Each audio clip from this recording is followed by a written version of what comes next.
Assalomu alaykum akalar, ukalar, tanish bilish do'stlar. Mana bugun 2026-yil 14-iyun kuni hop Silves o'rimiga tushdik. Bu o'rimimiz iloji yo'q, urishga majbur bo'ldik suvsizlikdan. Mana ko'rib turgan bo'lsalaring, qo'yamiz qamishga o'xshab qolgan. Chanqab suv olib kelolmadik, urishga majbur bo'ldik. Hop, bu sinovdagi nima edi? Qo'shqotor ekkanmiz. 5 gektar qo'shqotor sinamoqqa ekib ko'rgan edik.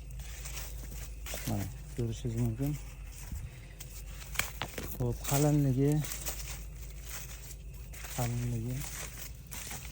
oraliq 13 cm ga qo'yganmiz. Bu tomoni 10 ga qo'yilgan, 13 ga 10.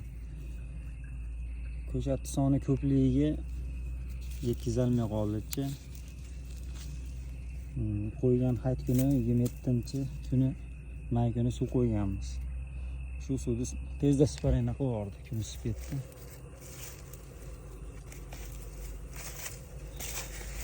Qo'shqotor ekmoqchi bo'lganlar, hop, yerlaring baquvvat bo'lsa ekinglar, foyangiz ko'p qolar ekan. Keyin yana bitta tomoni, buni ekishda biz qo'shqotor selkani dorilab ekadiganini topolmadik. Shunga amoboslarni birinchi 5-6 barg bo'lganda solishga majbur bo'ldik. Birinchi dorisida 50 kg kaliy, 140 kg amofos, 320 kg selitra solingan 5-6 bargda. Orqasidan suv qo'ydik. Yetilishiga yana 300 kg dan yana selitra solganmiz. Hop, kimdadir fikr tug'ilishi mumkin. Bu selitra machayonadaqa o'stirmaydi degan. Lekin selitra buncha doriga bu baquvvat bo'lib ketish kerak. Boshqa yerlarimizda bor, yakka qatorda ekilgan.